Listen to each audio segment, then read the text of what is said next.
বাংলাদেশের ইতিহাসে এই প্রথম একটা ছাত্র সংসদ নির্বাচন হলো যেখানে একেবারে আন্তর্জাতিক অভিনন্দনের বন্যা বয়ে যাচ্ছে। আপনারা দেখেছেন ডাকসুতে সম্প্রতি ইসলামী ছাত্র শিবির তারা প্রায় পূর্ণ প্যানেলে জয়লাভ করেছেন এবং সেটা করার পরে তাদেরকে বাংলাদেশের কোনো রাজনৈতিক দল অভিনন্দন জানানোর আগে, অফিসিয়ালি শুভেচ্ছা জানানোর আগে পাকিস্তান জামাতে ইসলামী তাদেরকে আগে বিবৃতি দিয়ে অভিনন্দন জানিয়েছেন। এইরকম একটা হেভি ওয়েট নির্বাচন হওয়ার পরে যেখানে শিবিরকে একেবারে পাকিস্তান জামাতে ইসলামী অভিনন্দন জানাচ্ছেন, সেখানে আপনি না জানিয়ে পারি না। সুতরাং প্রথমে আজকের ভিডিওটি শুরু করছি ডাকসুতে যারা নির্বাচিত হয়েছেন তাদের সকলকে অভিনন্দন জানিয়ে।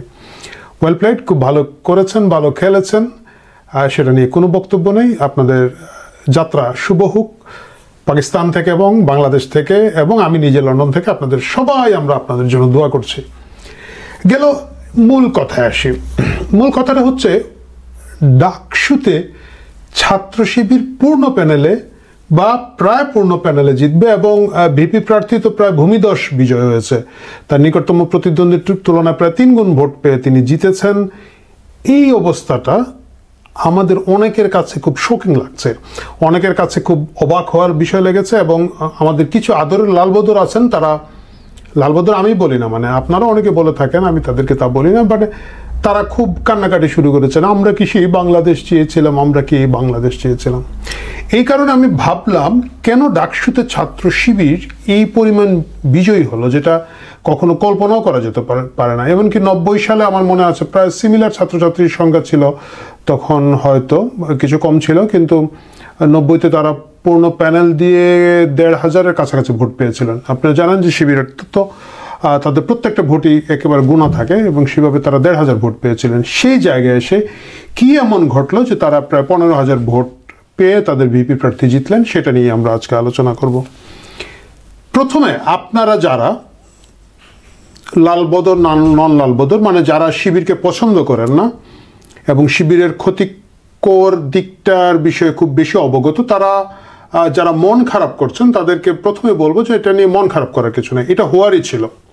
কেন হওয়ার ছিল? কারণ শিবির কিন্তু পুরনো ডাকসু বা পুরনো ঢাকা বিশ্ববিদ্যালয়ে জিতে নাই। তারা যে নতুন ঢাকা বিশ্ববিদ্যালয়ে জিতেছে এটা তারা নিজেরা তৈরি করেছে, বা আমরা তাদেরকে তৈরি করে দিয়েছি, বা সকলে মিলে আমরা তৈরি করেছি।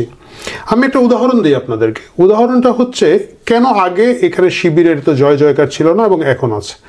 কারণ বিগত সরকার ঢাকা বিশ্ববিদ্যালয়কে মাদ্রাসা ছাত্রছাত্রীদের ভর্তির জন্য একটা বিরাট সুযোগ তৈরি করে দিয়েছেন। বিশেষ করে 2013 সালে শাপলা চত্বরের ঘটনার পরে হেফাজতের সাথে এক ধরনের যোগসূত্র, এক ধরনের সম্পর্ক তৈরি করার ক্ষেত্রে মাদ্রাসা ছাত্রদের জন্য এটা উন্মুক্ত করে দেওয়া হয়। এটা উন্মুক্ত করে দেওয়া হয় কিভাবে? এর আগে ঢাকা বিশ্ববিদ্যালয়ের মূল সাবজেক্টগুলোর অধিকাংশতে এরা ভর্তি হতে পারত না মাদ্রাসা ব্যাকগ্রাউন্ড থেকে। ইংরেজিতে, বাংলাতে, আইআরএ, জেন্ডার স্টাডিজে, এই অনেকগুলো বিষয়ে তারা ভর্তি হতে পারতেন না, কারণ মাদ্রাসায় 100 নম্বরের ইংরেজি এবং 100 নম্বরের বাংলা পড়ানো হতো। কিন্তু ঢাকা বিশ্ববিদ্যালয়ে ভর্তি হতে হলে আপনাকে এইচএসসি লেভেলে 200 নম্বরের বাংলা, 200 নম্বরের ইংরেজি লাগবে। এই সাবজেক্টগুলোতে ভর্তি হতে হলে কিছু স্পেসিফিক সাবজেক্ট, ইসলামের ইতিহাস এবং অন্যান্য বিষয় তারা হয়তো পড়তেন। কিন্তু এটা 13 সালের পরে এইটা আওয়ামী লীগ সরকার তখন এটাকে মাদ্রাসা শিক্ষাকে উন্নত করার একটা পরিকল্পনা থেকে তারা এটাকে 200 নম্বর করে দেন এবং ঢাকা বিশ্ববিদ্যালয়ের ভর্তিটাকে অনেকটা উন্মুক্ত করে দেন। যার কারণে যেটা হয়, ওই সময় থেকে 13-14 সালের যে ইনটেকগুলো আসতে থাকে, 17-18 সালে এসে ঢাকা বিশ্ববিদ্যালয়ে ব্যাপক সংখ্যক মাদ্রাসা ছাত্রছাত্রীদের ভর্তির সুযোগ তৈরি হয়। এবং এই সুযোগটা তখনকার যারা ছিলেন প্রয়াত ভিসি সহ অন্যান্যরা, তারা অনেক সাদরে, অনেক আগ্রহের সাথে করেছেন। এবং তখন আমরা দেখেছি মাদ্রাসার অনেক সার্টিফিকেটকে অনার্স সমমান, তারপর মাস্টার্স সমমান ঘোষণা করা হয়েছে এবং এইটা করে আবার অনেক হাততালি এবং পুরস্কার পেয়েছেন গত সরকার। কিন্তু এতে করে একটা বিগ স্টেক অফ পিপল এখানে এসেছেন। যারা এসেছেন, আমি মনে করি উদ্যোগটা ভালো ছিল এবং এখন আমি সেটা মনে করি। কিন্তু ভর্তি পরীক্ষার যে নাম্বারগুলা ঠিক করার দরকার ছিল সেটা করা হয় না। এটা অনেকবারই তখনকার বিশ্ববিদ্যালয় প্রশাসনকে অনেকেই সচেতন করেছেন, কিন্তু তারা করেন নাই। এই না করার কারণে যারা স্কুল কলেজ ব্যাকগ্রাউন্ডের ছিলেন তারা একটা আনফেয়ার কম্পিটিশনে পড়লেন। বৈষম্যটা ঠিক উল্টো দিক থেকে হলো। কিভাবে হলো? ভর্তি পরীক্ষায় 40% মার্ক আসে দুটো এসএসসি এবং এইচএসসি রেজাল্ট থেকে, এবং 60% মার্ক আসে আপনার ভর্তি পরীক্ষার স্কোর থেকে। ওই যে 40% আছে এসএসসি এবং এইচএসসিতে, মাদ্রাসার এসএসসি এবং এইচএসসিতে কি হয় আমরা অনেকেই জানি, যারা জানেন না তাদেরকে জানার সুবিধার্থে বলি, গণহারে মার্ক দেওয়া হয়। আপনার একটা হুজুরকে বক্তৃতা শুনেছেন, সে বলেছে আমি সারা জীবন পরীক্ষায় 100 পেয়েছি, 99 পেয়েছি, যে মাস্টার আমার 98 দিয়েছে ওই হুজুর আমানতের খেয়ানত করেছে। মানে 98 নাম্বার 100-র মধ্যে পেয়েও সে খুশি না। তো এই জায়গাটা ছিল, এই কারণে দেখা যেত ওই 40% এসএসসি এবং এইচএসসি স্কোরে তারা প্রায় সকল মার্কই নিতে পারতেন, যেহেতু তাদের মাদ্রাসা ভিত্তিক এসএসসি এবং এইচএসসিতে তারা একটা বিশাল ভালো রেজাল্ট করে আসেন, এবং বাকি 60-তে তারা স্কুল কলেজের সাথে কম্পিটিশন করতেন। করার পর যদি ভর্তি পরীক্ষায় তারা সমান নম্বরও পেয়ে থাকেন, স্কুল কলেজের ছাত্রছাত্রীরা যেহেতু এসএসসি এবং এইচএসসিতে পরীক্ষায় নাম্বার তোলাটা কঠিন মাদ্রাসার বোর্ডের তুলনায়, এরা একটু পিছিয়ে যেতেন। এইভাবে একটা ব্যাপক সংখ্যক মাদ্রাসা ছাত্রছাত্রী ঢাকা বিশ্ববিদ্যালয়ে ইনটেক নিয়েছেন। এবং আপনারা হয়তো বলবেন কত আর নিয়েছে, মানে আপনারা যারা এই ইনটেকগুলো আসার আগে বিশ্ববিদ্যালয় পর্যায়ে শেষ করে এসেছি, আমি আপনাদেরকে এটার কোনো ডেটা পাওয়া যায় না, কিন্তু আমি আপনাদেরকে একটা ছোট্ট নিউজ দিতে পারি। অবজারভার পত্রিকায় দেখলাম আমি 8 এপ্রিল 2021 সালে একটা মন্তব্য কলমে বলা হয়েছে 2017-18 সেশনে লতে আইন বিভাগে ভর্তি হয়েছেন 78% মাদ্রাসা ছাত্র। মানে 22 ভাগ যা ভর্তি হয়েছেন তার 78 ভাগ মাদ্রাসা ছাত্র এবং 22 ভাগ এসেছে স্কুল কলেজ থেকে। আপনি চিন্তা করতে পারেন যে ল একটা খুবই সিরিয়াস সাবজেক্ট, সেই সাবজেক্টে যদি 78 ভাগ হয়ে থাকেন, আরও যেগুলোকে আমরা প্রচলিত অর্থে মনে করি যে সহজ সাবজেক্ট, ভর্তি হওয়া সহজ, একটু পিছনের দিকে, সেগুলোতে কি পরিমাণ ইনটেক হতে পারে। তো এই পরিমাণ ইনটেক যখন মাদ্রাসায় 17-18 সাল থেকে যদি তৈরি হয়ে থাকে, আপনি এখন বলবেন যে ওরা মাদ্রাসা থেকে আসলো বলি করে শিবিরে ভোট দিবে, আমি তা মোটেও বলছি না। কিন্তু লজিক্যাল জায়গা থেকে যদি দেখেন, আমাদের সকলের, আপনারা যারা, আমি জানি না যারা এই ভিডিওটা দেখছেন তারা কতজন স্টুডেন্ট পলিটিক্স করেছেন, ছাত্র রাজনীতির একটা বড় পর্যায়ে শুরু হয়ে কিন্তু কলেজ পর্যায়ে আসে। এসএসসি পরীক্ষার পরে একটা উন্মুক্ত খোলামেলা ক্যাম্পাস পাওয়া যায়, এবং সেখানেই লোকজন নিজ নিজ সংগঠনের সাথে আত্মস্থ হতে থাকে, এবং এটাই ভার্সিটিতে কন্টিনিউ হয় বেশিরভাগ ক্ষেত্রে। এখন 78 ভাগ যদি ল বিভাগে আসে থাকেন মাদ্রাসা ছাত্র, আমি 78 ভাগ বাদ দিলাম।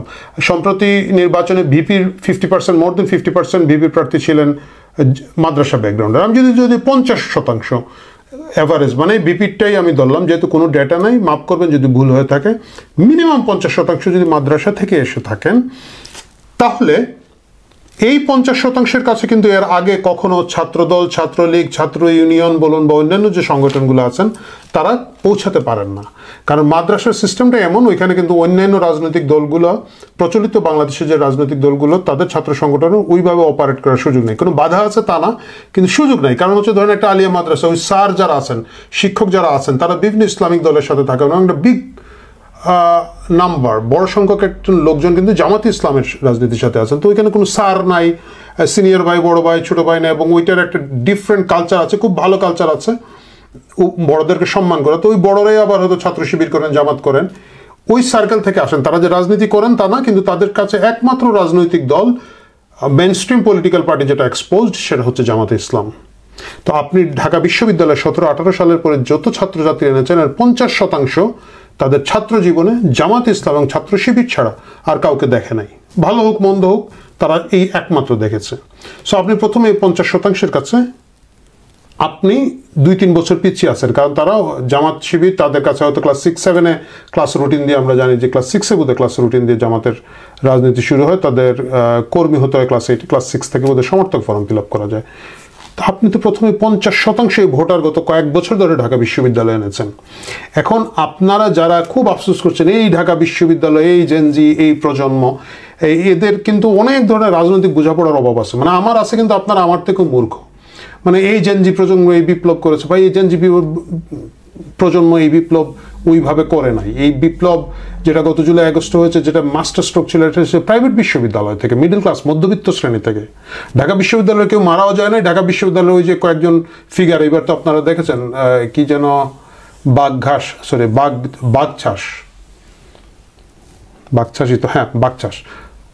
বাগছাসের নেতাদের অবস্থা তো ভোটে দেখেছেন আপনারা। সুতরাং ওইটা আসলে ডিফারেন্ট স্টোরি।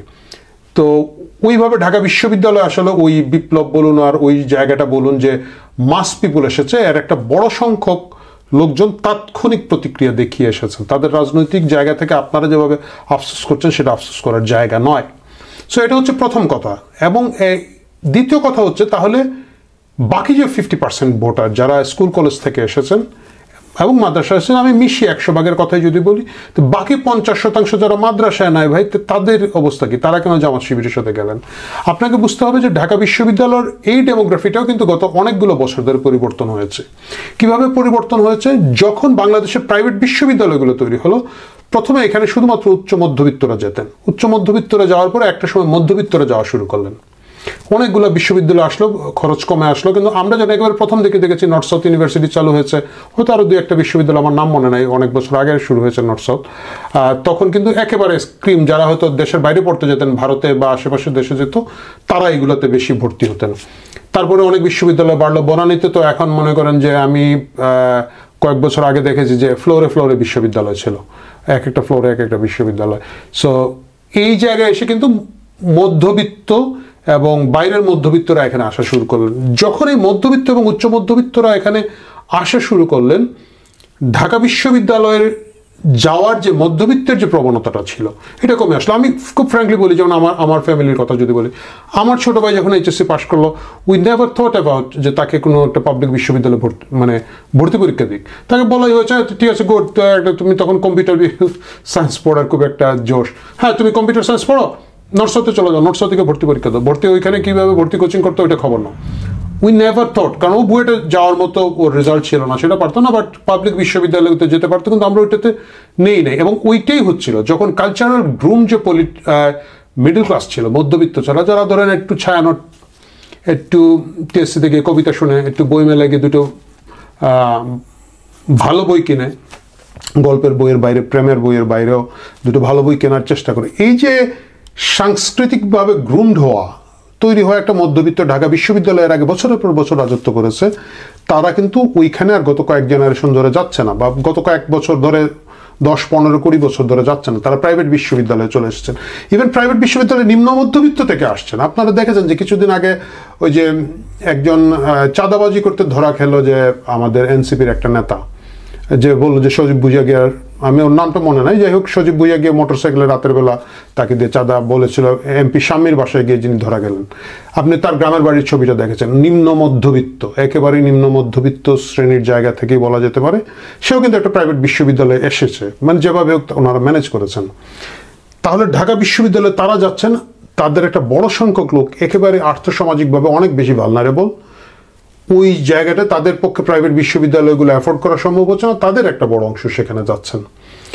এটাকে আমি খুবই পজিটিভলি দেখি যে শিক্ষা তাদের সকলের কাছে, আমাদের সমাজের প্রতিটি শ্রেণী থেকে এসে উচ্চশিক্ষা করার একটা সুযোগ এই গরিব রাষ্ট্র তৈরি করতে পেরেছে।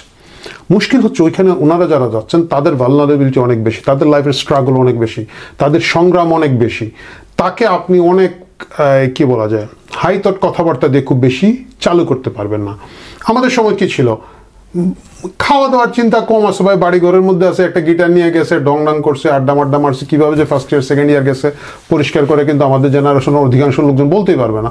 বছরের পর বছর সেশন জোট চলেছে, কারো কোনো মাথা ব্যথা নাই, আনন্দ ফুর্তি টিএসসিতে আড্ডা টাড্ডা মারে ঝালমুড়ি খেয়ে চলেছে।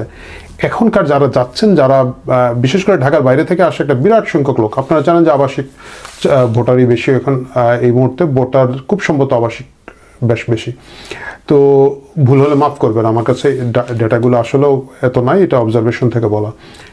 সেই তাদের যে লাইফ স্ট্রাগলটা, তাদের যে চ্যালেঞ্জটা, তাদের যে হলে খাওয়া দাওয়ার গ্যাঞ্জাম, তাদের যে প্রতিদিন টিকে থাকার লড়াই, এই লড়াইটাতে ওই আপনার ভাই অতি ইন্টেলেকচুয়াল কথাবার্তা খুব বেশি লোকের পছন্দ হয় না। তাদের প্রতিদিনকার কাছাকাছি কারা যেতে পেরেছে, এই জায়গাটা ছাত্র শিবির যেতে পেরেছে। ছাত্র শিবির যেতে পেরেছে কারণ গত 16 বছর তারা ধরেন ছাত্রলীগের সাথে ছিল, তারা হলে ছিল, হলে থাকলে রিলেশনটা বাড়ে, মানে যেটা হয়তো বাড়ি থেকে অনাবাসিক একজন প্রার্থীর তুলনায় একজন আবাসিক প্রার্থীর এই সুবিধাটা হচ্ছে, কারণ তার একটা হলিজম হবে, তার নিজের ব্যাচের, নিজের গ্রুপের বিভিন্ন কারণে সকালে দেখা হচ্ছে, ডাইনিংয়ে দেখা হচ্ছে, ব্রেকফাস্টে দেখা হচ্ছে, গোসল করতে গিয়ে দেখা হচ্ছে, বন্ধুত্ব এবং রিলেশনের জায়গাটা আছে। ছাত্র শিবিরের প্রার্থীরা অধিকাংশই এই সুযোগটা নিতে পেরেছেন, যেহেতু তারা ছাত্রলীগে ছিলেন, এবং যেহেতু তারা ছাত্রলীগে ছিলেন, তারা হেলমেট পরে হয়তো পিটিয়েছেন, আবার হেলমেট খুলে হয়তো সান্ত্বনা দিয়েছেন, ভাই বাদ দে, এই লীগের পোলাপান খুব খারাপ, তুই আমগুলোর লগে থাক, আপাতত নিউট্রাল ভাবে থাক। এই ডেমোগ্রাফিটা, এটা হচ্ছে দ্বিতীয় কারণ যেখানে তারা শিবির খুব ডমিনেট করতে পেরেছে। তৃতীয় যে কারণ সেটা হচ্ছে শিবিরের বিরুদ্ধে যে মূল দুটো অভিযোগ ছিল এই দুটোকে তারা খুব চমৎকারভাবে ডিল করতে পেরেছে। সামাজিক যে বাধাটা তাদের সামনে দীর্ঘদিন ধরে ছিল সেই বাধাটা তারা ডিল করতে পেরেছে। শিবিরের বিরুদ্ধে দুটো জিনিস আছে, একটা হচ্ছে যে তারা মুক্তিযুদ্ধ বিরোধী শক্তি এবং দ্বিতীয় হচ্ছে তারা ভয়ঙ্কর ধরনের বিভৎস নৃশংস একটা শক্তি। আমরা যারা 80 দশকে 90 দশকে ক্যাম্পাসগুলোতে দেখেছি আমরা জানি শিবির কি জিনিস। এখন এই দুটোকে তারা কিভাবে ডিল করেছেন, এই দুটোকে ডিল করার আগে তারা সামাজিক অ্যাকসেপ্টেন্সের জায়গাটা তৈরি করতে পেরেছে। এটা হচ্ছে 3 নম্বর কারণ এবং আমার কাছে মনে হয় এটা হচ্ছে সবচেয়ে গুরুত্বপূর্ণ কারণ। মানে কারণ, হ্যাঁ আমি বলবো সবচেয়ে গুরুত্বপূর্ণ কারণে সোশ্যাল অ্যাকসেপ্টেন্স। এটা তৈরি করতে গিয়ে তারা একটা বামাতি লোকজন তৈরি করেছেন। মানে তাদের একটা বাম, আইদার তারা নিজেরা এটাকে অনেক দিন ধরে লালন পালন করে তৈরি করেছেন, অথবা তারা বামদের যে অংশটাকে খুব সহজে কেনা যায় তাদেরকে কিনে নিয়েছেন। শুধু বাম না, মানে এই যে প্রোগ্রেসিভ, তথাকথিত প্রোগ্রেসিভ, যার কারণে আপনি দেখবেন সোশ্যাল অ্যাকসেপ্টেন্সটা কিভাবে তৈরি হচ্ছে। আগে যদি শিবির গিয়ে ঢাকা বিশ্ববিদ্যালয়ে মিটিং করতে চাইতো, মানে মারামারি না হোক, বাকি সব ছাত্র সংগঠন উঠে চলে আসতো, কিন্তু এখন দেখা যাচ্ছে ইনক্লুডিং বাম তারা শিবিরের সাথে মিটিং করছেন। এই যে সোশ্যাল অ্যাকসেপ্টেন্সের জায়গাটা তৈরি করা। তারপরে ধরেন শিবির কি করেছে, তারা এমনভাবে ডেপ্লয় করেছে যে প্রগতিশীল লিবারেল আমরা যাদেরকে ভাবি তাদের কাছে অ্যাকসেপ্টেন্স নিয়েছে। তারা বিভিন্ন ধরনের ক্লাব, সমিতি এবং নেটওয়ার্ক তৈরি করেছে এবং সেই নেটওয়ার্কগুলো তাদেরকে সে এন্ডোর্সমেন্টটা দিচ্ছে। আপনি দেখেন মনামি ম্যাডামের মতো একজন স্মার্ট শিক্ষিকা, মানে দেখলেই তো একটা খুব ভালো লাগে, প্রিয় শিক্ষিকা মনে হয়, খুব স্মার্ট, দেখতে শুনতে ভালো, ভালো পোশাক পরেন, রুচিশীল। উনি বলেছেন এইটা যদি শিবির হয় শিবিরই তো ভালো। এই কথাগুলো কিন্তু ফ্রি যদি বলে থাকেন তাহলে বোকা, উনি হয়তো চার্জ নেবেন, বাট বোকামি করেছেন মানে, কিন্তু শিবির এটা করেছে এবং এই ধরনের আরো বিভিন্ন জায়গা থেকে তারা ওই অ্যাকসেপ্টেন্সের জায়গাগুলো তৈরি করেছে। জামাত শিবির পাকিস্তানে এই স্লোগান সারা জীবন হয়েছে, কিন্তু মেঘা মোল্লার বসু যখন বলছেন, তিনি বলছেন যে না, সাদিক কায়ুম পাকিস্তানে এটা বলা আমার হচ্ছে পলিটিক্যালি রং একটা স্লোগান হয়েছে। এই সব কিছু মাধ্যমে শিবিরের একটা সোশ্যাল অ্যাকসেপ্টেন্সটা তৈরি হয়েছে, ওই ব্যারিয়ারটা ওরা ভেঙে ফেলেছে। দ্বিতীয়ত হচ্ছে যে যদি আপনি দেখেন যে মুক্তিযুদ্ধ একটা বড় ইস্যু শিবির বিরোধিতার কারণে, এই জায়গাটা আজকে 50 বছর পরে একটা ডিফারেন্ট সিনারিও তৈরি হয়েছে। কেন তৈরি হয়েছে? আমরা যারা বড় হয়েছি 80 দশক 90 দশকের যারা বড় হয়েছেন, আপনারা দেখেন জাহানারা ইমাম যখন 92 সালে ঘাতক দালাল নির্মূল কমিটি তৈরি করেন, জামাত শিবিরের বিরুদ্ধে একটা বড় স্ট্যান্ড নেন। এর আগে যদি আমরা দেখি 86, 87, 88, 89, 90-তে বা ইভেন 80-র পুরো দশকটাতে শিবির ভার্সাস অন্যান্য ছাত্র সংগঠনের মধ্যে মারামারি হচ্ছে, শিবির ক্রমাগত রক কাটছে, কোপাচ্ছে। এটা কারা দেখে বড় হচ্ছে? মুক্তিযুদ্ধের পরবর্তীতে যাদের জন্ম হয়েছে। মুক্তিযুদ্ধের পরবর্তীতে যে লোকটার জন্ম হয়েছে, ধরেন সে 70, 72, 78, 80 সালে, সে 90, জাহানারা ইমাম 92, এই সময়গুলোতে শিবিরের বিভৎসতা দেখে বড় হয়েছে। সো তার জন্য শাহবাগে গিয়ে একটা স্ট্যান্ড নেওয়া বা জামাত শিবির বিরোধী একটা স্ট্যান্ড নেওয়াটা খুবই সহজ, খুবই স্বাভাবিক। কিন্তু আজকের যে প্রজন্ম আছে, আপনি যদি দেখেন যে জামাত শিবির কিন্তু ক্ষমতায় নাই 2007 সাল থেকে। আজকে যে ছেলেটার বয়স 18, 19, 20 বা 21, 22, তার জীবদ্দশায় কিন্তু সে শিবিরের কোনো ওই কোপাকুপিটা দেখে নাই, সে শিবিরের নৃশংসতার জায়গাটা দেখার সুযোগ হয় নাই। কারণ 7 সালে শিবির ক্ষমতা থেকে চলে গিয়েছে, 8, 9 সাল থেকে ধরেন আওয়ামী লীগ এসেছে এবং জামাত শিবিরের পক্ষে ওই লেভেলে আর কোপাকুপি করার সুযোগ তৈরি হয় নাই। মাঝখানে 16-17 বছর কেটে গেছে, তারপরে তো গত 1 বছর। তার কাছে জিনিসটা ফার্স্ট হ্যান্ড এক্সপেরিয়েন্স না থাকার কারণে তার কাছে ওইটার ওই গুরুত্ব না। এটা খুব স্বাভাবিক। এটা যে জিনিস মনে করেন যে 47 সালে পাকিস্তান ভাঙা নিয়ে যে আবেগটা আমার দাদার থাকতে পারে, দাদার জেনারেশনের থাকতে পারে, আমার বাবার জেনারেশন ওইটা থাকবে না। তাদের জেনারেশনের আবেগটা অনেক বেশি চলে আসবে 71-এ মুক্তিযুদ্ধের ক্ষেত্রে, তাই না? মানে যারা যেটা দেখেছেন, তো এই আজকে যে প্রজন্ম তারা কিন্তু ওইটা দেখেন নাই। ওইটা না দেখার কারণে তাদের মধ্যে ওইটা খুব বেশি কাজ করে না। তারপরে কাজ করতো, কিন্তু যে জিনিসটা হচ্ছে অতি ব্যবহার করার কারণে জিনিসটার পবিত্রতা নষ্ট করার পিছনে আমরা সকলে বিভিন্ন সেক্টরের লোকজন দায়ী। আপনারা দেখবেন যে মোহাম্মদ জাফর ইকবাল স্যারের মতো একটা আইকনিক লেখক, যিনি মুক্তিযুদ্ধের পক্ষের তরুণদের অনুপ্রাণিত করার ক্ষেত্রে একটা বিশাল ভূমিকা রেখেছেন এক সময়, তাকে পর্যন্ত আওয়ামী লীগ বেজ্জত করেছে, তাকে পর্যন্ত আওয়ামী লীগ ফাউল বানিয়েছে। I am sorry for my language. তাকে পাঠিয়েছে যে একজন গার্মেন্টস মালিক একজন ভিসি বানিয়েছিল, ভিসি ফরিদ সাস্টে। ছাত্ররা যখন ওইখানের মধ্যে অনশন করে, মোহাম্মদ জাফর ইকবাল স্যারকে পাঠিয়েছে যে তুমি গিয়ে ওদেরকে বলো যে অনশন ভেঙে ফেলতে, আমরা ফরিদকে কিছুদিনের মধ্যে বের করে দিব। আওয়ামী লীগ সেই বেমানিটা করেছে এবং এইটা করার কারণে মোহাম্মদ জাফর ইকবাল সহ এই ধরনের সোশ্যাল যে পুঁজিগুলো ছিল এরা খেয়ে ফেলেছে, এরা নষ্ট করে ফেলেছে। তারপর ধরেন সম্মিলিত সাংস্কৃতিক জোট, সারা বছর খবর নাই, খালি খবর হইতো কখন ওই যে জাস্টিস সিনহাকে নিয়ে যখন একটা টানা পোড়ান শুরু হয়ে গেল, সম্মিলিত সাংস্কৃতিক জোট মিছিল করতেছে সিনহার অপসারণ চাই। মানে এইসব করে করে কালচারাল বাকি যে সফট পাওয়ারগুলো ছিল এগুলার একেবারে পুঁজি খেয়ে ধ্বংস করে ফেলছে।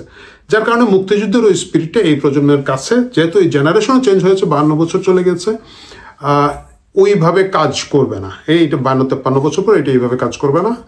এবং ওইটা হয়তো পবিত্রতার জায়গা আছে, দেশের ওই জায়গাটা আছে, কিন্তু তাদের ফার্স্ট হ্যান্ড এক্সপিরিয়েন্স না থাকার কারণে তারা ওই জায়গাটায় পারে নাই। এবং এই কারণে গিয়ে এটা হচ্ছিল আমার থার্ড কারণ, যে শিবির তার যে প্রতিবন্ধকতাগুলো আছে সেগুলোকে জয় করে এখানে এসেছে। 4 নম্বর কারণ ভাই, টাকা। টাকা হচ্ছে নির্বাচনে ভাই একটা ইম্পর্টেন্ট জিনিস। নির্বাচন স্ট্র্যাটেজির খেলা, এবং সেই স্ট্র্যাটেজির জন্য কিন্তু টাকা লাগে। অনেকে বলেন না, সৎ লোক, ভালো লোক হইলে, যোগ্য লোক হইলেই প্রার্থী জিতে, যে অসম্ভব। যদি এটা হতো, আপনি জানি, ধরেন হয়তো আমি কেউই বাম রাজনীতি করি না, পছন্দ করি না, কমিউনিস্টদের মধ্যে অনেক ভালো ভালো লোক আছে না ভাই, একবারে জন্ম থেকে শ্রমিকের মুক্তি চাচ্ছে, জন্ম থেকে আন্দোলন করছে, জন্ম থেকে মারামারি, মায়ের খাচ্ছে, পিড়া খাচ্ছে, আছে না প্রচুর। ইলেকশনে দাঁড়ালে ভাই 2000 ভোট পায় না। কারণটা কি? কারণ স্ট্র্যাটেজিক্যাল গেম। ইলেকশনের একটা বড় অংশ যেখানে তারা সহজ সরল লোকের সুবিধা করতে পারে না। আরেকটা বিষয় হচ্ছে টাকা। এখন জামাত শিবির এই নির্বাচনকে কেন্দ্র করে গত 1 বছর ধরে খুব স্মার্টলি গুছিয়েছে, এবং সেই গুছানোর ক্ষেত্রে রিসোর্স, যত ধরনের রিসোর্স তারা ডিপ্লয় করতে পারে তার মধ্যে একটা বড় অংশ হচ্ছে টাকার রিসোর্স তারা করেছে।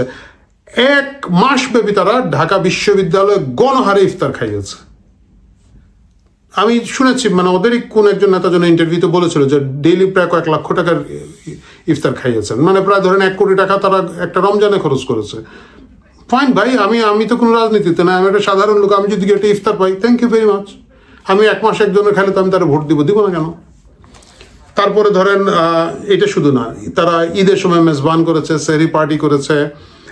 তারপরে এইসব জায়গায় তো তাদের এক ধরনের আছে, মানে দৃশ্যমান বিভিন্ন সুন্দর সুন্দর প্রোগ্রাম করার মধ্যে আছে। তারপরে ধরেন যে ব্যাপক সংখ্যক ইউটিউব সাংবাদিক, যাদেরকে এখন বলা হয় ডিজিটাল সাংবাদিক, তাদেরকে ম্যানিপুলেট করার জন্য প্রচুর ব্যয়, বা মিডিয়া ম্যানেজ করার জন্য তারা প্রচুর খরচ করেছেন বলে শুনেছি। সবাইকে তো তারা নিশ্চয়ই সেটা করতে পারেন না, কিন্তু তাদের কিছু পোষা সাংবাদিকরা তারা করেছেন, যারা গিয়ে ধরেন উমামা ফাতেমাকে এক্সপোজ করে দিয়েছে টাইপের কাজগুলো তারা করেছেন।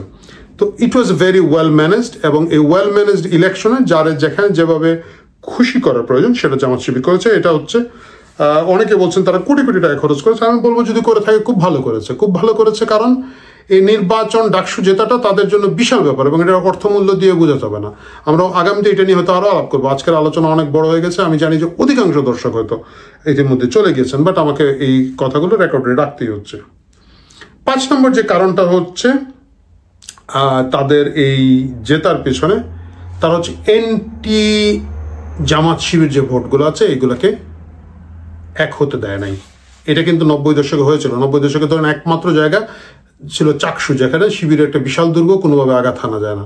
ওখানে কিন্তু আওয়ামী লীগ, বিএনপি, জাসদ, বাকশাল, আরো কি কি ছাত্র সংগঠন ছিল, এখন মনেও নাই এগুলো, সবাই মিলে কিন্তু একটা সম্মিলিত পরিষদ তৈরি করে, যে অন্যান্য সব জায়গায় যদিও ছাত্রদল আলাদা নির্বাচন করতো, ওইখানে প্যানেলভুক্ত হয়ে জামাত শিবিরকে পরাজিত করেছিল। এইটা যাতে না হয় তারা কিন্তু বিভিন্নভাবে এটা নিশ্চিত করেছে। তারা বিভিন্ন ধরনের সফট, মানে আমরা অনেকে হাসাহাসি করছিলাম যে কোন শিবিরে ভোট দিবেন, A team, B team, C team, D team, সবই তারা না হলেও তারা বিভিন্নভাবে অনেক প্রার্থীকে রেখেছেন। আমি বিব্রত করতে চাই না তাদের নাম বলে, আপনারা নিজেদের মতো করে যার যার বুদ্ধিমতো কমেন্টে বলে দিবেন। এবং এইটা করতে গিয়ে ধরেন বিশেষ করে যেটা ছিল যে শিবিরের বিরুদ্ধে যেহেতু এখন ছাত্রলীগ নাই, হয়তো ছাত্র দলের একটা সুযোগ ছিল এই ভোটগুলো টানার, সেটা যাতে না করতে পারেন সেটা বুদ্ধিটা তারা করে দিয়েছে। তারা ছাত্র দলকে দিয়ে গিয়ে লাস্ট মোমেন্টে গিয়ে গত আগস্টে দেখেন আবার 32 নম্বর ভাঙ্গা মিছিল করে কনফার্ম করেছে যে না, এরা বিএনপি। কিন্তু তারেক জিয়া সালাম নিন, তারেক জিয়া জানিয়ে দিলাম 32 দখল নিলাম, এটা মেক শিওর করেছে যে যাতে কোনোভাবেই ছাত্রলীগের বা আওয়ামী লীগের প্রতি সফট যে ভোটগুলো আছে, মুক্তিযুদ্ধের পক্ষের যে সফট ভোটগুলো আছে, রাজাকার বিরোধিতার কারণে যেন তারা গিয়ে আবার ছাত্রদলকে ভোট না দেয়। অনেকগুলো মেকানিজম এখানে আছে। আসলে আজকের ভিডিওটা অনেক লম্বা হয়ে যাবে বলে আমি ওইগুলোতে আলাপে যাচ্ছি না, কিন্তু আপনারা জানে থাকেন এন্টি জামাত শিবির ভোটগুলোকে তারা খুব সুকৌশলে আলাদা আলাদা পকেটে করেছে। নারী প্রার্থীদের সাপোর্টের একটা জায়গা তৈরি হয়েছে, স্বতন্ত্রদের একটা জায়গা তৈরি হয়েছে, বামদের কিছু জায়গা তৈরি হয়েছে, অনেক অনেক অনেক অনেক গেম আছে যেগুলো যদি আপনাদের আগ্রহ থাকে আর একটা ভিডিওতে আমি একেবারে প্রার্থী ধরে ধরে ধরে ধরে বলতে পারবো। 6 নম্বর যে কারণটা হচ্ছে খুব ভালো এবং এটা স্মার্ট। জামাত শিবির প্রথম হচ্ছে হলে রাজনীতিটা করতে দেয় নাই, তারা বলেছে, কিন্তু হলে তারা আছে, তাদের টিম আছে, গুপ্ত অবস্থায় আছে, বিভিন্ন সোশ্যাল কাজ করে যাচ্ছে, পানির ট্যাঙ্ক, এই ফিল্টার, পানির ফিল্টার দিচ্ছে, এটা ওটা দিচ্ছে, কিন্তু তারা এটা করে না। এটা কিন্তু হলের লোকজন কিন্তু বিরক্ত।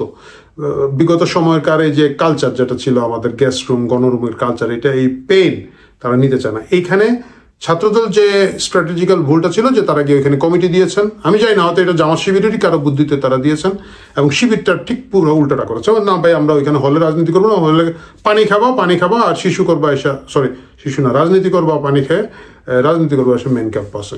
এটা তাদের একটা বিগ অ্যাডভান্টেজ দিয়েছে, এবং তাদের ছোট্ট টিম, তাদের বিরাট কমিটি নেই, কয়েকশো সহসভাপতি তারা দেখে না, তাদের প্রচুর লোক কিন্তু প্রকাশ্যে নাই, তারা খুব ছোট একটা প্রকাশ্য টিম আছে। Lean management is good, lean leadership is good, সব কিছু জানেন। আজকাল আপনারা যারা লিডারশিপ পড়েন জানেন, বা যারা জানেন না তারা খোঁজ করে দেখতে পারেন যে এইটা বলা হয় যে ছোট লিডারশিপটা প্রকাশ্যে থাকা ভালো, তাহলে কারো দায়িত্ব নিতে হয় না। মানে কেউ একজন বাইরে কিছু করলো, ভাই ও তো আমি চিনি না, ও তো অন্য জিনিস, এইভাবে রেখে তারা তাদের উপরে যাতে কোনোভাবে বদনাম না লাগে। কিন্তু আপনি যদি এখন 1000 লোকের একটা কমিটি দেন, কে কোথায় কি করেছে, একটা সিগারেট খেয়ে একজনের উপরে ফেলে দিচ্ছে, ওইটা দায়িত্ব তো আপনারা অমুক পার্টির লোক, কিন্তু ও আপনার পার্টির, কিন্তু আপনি জানেন আপনারা 6 জন, ওই বদনামটা আসার তো সুযোগ নাই, কমে যায়, রাশিটা কমে যায়। এই জায়গাগুলো তারা করেছে। প্রিয় দর্শক, এই বিভিন্ন কারণে, মূলত এই যে 6টি কারণ আমি বললাম আপনাদেরকে, এই 6টি কারণে শিবির ডাকসুতে বিজয়ী হতে পেরেছে। বাকি যে কথাগুলো হচ্ছে ইলেকশন ম্যানিপুলেশন, হয়তো কিছুটা হয়েছে, কিছুটা না, বেশ কিছু লক্ষণ আছে, কিন্তু সেটা আসলে ঠিক রেজাল্ট পাল্টে দেওয়ার মতো না, এই বাস্তবতা মানতে হবে। দ্বিতীয় যে কথাটা আমি দেখলাম যে বিএনপির লোক থেকে বলা হচ্ছে ছাত্রলীগের যে সফট ভোটগুলো ছিল, ছাত্রলীগ সমর্থকদের যে ভোটগুলো ছিল, এটা জামাত শিবির পেয়েছে, এটা মোটেও সত্য না। এটা আমি মোটামুটি দায়িত্ব নিয়ে বলতে পারি, কারণ হচ্ছে আমার সাথে অনেকের কথা হয়েছে, এটা মোটেও সত্য না। এবং এটা যদি হতো তাহলে জগন্নাথ হলে এই ভূমিদস্যু বিজয়ের সময় কিন্তু সাদিক কাইম মাত্র 10টা ভোট পেতেন না, কারণ ওইখানে ছাত্রলীগের একটা ভালো অবস্থান আছে, ওইটা ঘটে নাই। বরঞ্চ ছাত্রলীগের একটা ছোট দল 2 জন স্বতন্ত্র প্রার্থীকে শেষ মুহূর্তে ব্যাক করেছেন, এবং এইটা আমার কাছে মনে হয়েছে যে তারা তাদের বুদ্ধিতে করে থাকলেও কেন করেছেন আমি জানি না। একজনের সাথে আমার কথা হচ্ছে যিনি ছাত্রলীগের নেতা না, মানে সাধারণ ভোটার, প্রো 71 বা প্রো ছাত্রলীগ ভোটার, তাকে জিজ্ঞেস করেছিলাম, তিনি বললেন যে আমি এই 2 জনকে ভোট দিব, এই স্বতন্ত্র প্রার্থী ভিপি এবং জিএসকে দিব। আলাম কেন, তাহলে কি ঘটনা সত্য? ফেসবুকে শোনা যাচ্ছে যে এদেরকে ছাত্রলীগ ব্যাগ দিচ্ছে। বলি ভাই আমি জানি না, আমি তো আর ওইভাবে ছাত্রলীগের সাথে যোগাযোগ নাই, কিন্তু আমি শুনেছি যে একটা গ্রুপ চেষ্টা করছে যে ঠিক আছে আমরা কিছু লোক একটা জায়গায় স্পেসিফিক 2টা ক্যান্ডিডেটকে ভোট দিয়ে টেস্ট করে দেখে আমাদের ভোট কেমন আছে। এই ক্রাইসিস মুহূর্তে ওই 2 স্বতন্ত্র প্রার্থী বেশ ভালো করেছেন। আমি নাম বলে তাদেরকে আর বিপদের ঝুঁকিতে ফেলতে চাই না, এবং যেহেতু তারা হয়তো জানেন বা জানেন না ছাত্রলীগ তাদেরকে ভোট দিয়েছে, বা ওই টেস্ট কেসটা আমার কাছে মনে হচ্ছে ছাত্রলীগকে একটা আত্মবিশ্বাস দিবে যে একটা গুড নাম্বার অফ ভোট তারা এই 2 জন প্রার্থীর পেয়েছেন। এবং এটা যদি পেয়ে থাকেন, এই অবস্থায় ক্যাম্পাসে যখন লিডাররা নাই, আসলে কারোর সাথে কারো খোঁজখবর নাই, এবং সাধারণ মোটামুটি চিহ্নিত যারা নেতা কর্মী ছিলেন তারাও যেহেতু ক্যাম্পাসে যেতে পারছেন না, এই সময় এসে তারা যদি এই পরিমাণ ভোট মোবিলাইজ করে থাকেন, আমার মনে হয় তারা তাদের টেস্টটা সফল হয়েছেন, এবং তারা হয়তো এটার উপরে পরবর্তীতে চিন্তা করবেন কিভাবে তারা আগামীতে তাদের রাজনীতি এগিয়ে নিয়ে যাবেন। যদিও তারা এখনো নিষিদ্ধ, আমিও জানি, আপনিও জানেন, এইসব নিষিদ্ধ বেশি দিন টিকবে না। যাকে সেই কথা। প্রিয় দর্শক, ডাকসু নির্বাচন নিয়ে এই ছিল ডাকসু নির্বাচনের ক্যাম্পাসের ভিতরের বিশ্লেষণ। আপনাদের যদি ভিন্ন কোনো মতামত থাকে তাহলে অবশ্যই কমেন্টে দিবেন, এবং যদি কোনো মতামত না থাকে তাহলে কমেন্টে অবশ্যই একটা গালিও দিয়ে দিতে পারেন, আই ডোন্ট মাইন্ড। ভালো থাকবেন।